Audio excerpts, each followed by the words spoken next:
Masayang araw! Ayan, dahil weekend ngayon ay magtatanim muna tayo sa bukid. Pero bago yan, tara kape muna po tayo. Ayan, nag-prepare na nga tayo para magtanim ng mga papaya. Thank you nga pala sa Farm Ready para sa magagandang binhi ng inyong mga Red Lady papaya na variety. So kasama natin sila kuya na magtatanim ngayon. So napakaganda na ngayon pa lamang ay mag-invest na tayo sa pagtatanim para naman sa darating na panahon ay meron na tayong aanihin at pagkakakitaan.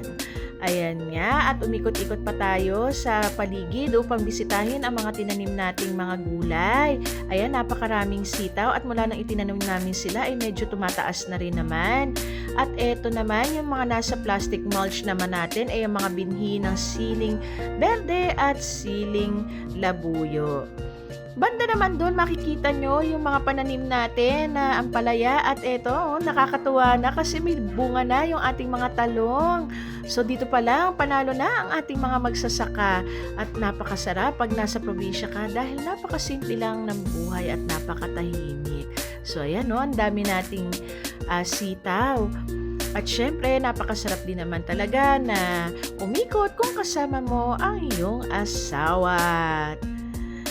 At sa pag-ikot-ikot nga namin, nakita na namin may bunga na yung ibang papaya na nauna ng tinanim, kaya may pang-uuwi na tayo. Nung hapon naman, eto na, tumulong na ako sa pagtatraktor. Thank you nga pala kay kuya sa pagtuturo sa akin. Na-enjoy ko yung pagtatraktor ng lupa dahil kailangan na natin tamnan to ng kamuting kahoy. Ayan. Huwag natin ikahihiya kung tayo isang magsasaka dahil sa totoo lang napakalaki ng gampanin ng mga magsasaka to provide ang mga pangangailangang pagkain nating mga mamamayan. At eto naman ang asawa ko, panay ang video habang ako'y nagtatraktor. Talagang very supportive talaga ng aking asawa. Enjoy na enjoy lang siya kung ano rin ang ginagawa ko. Bakit ka nga ba hindi magiging masaya sa buhay?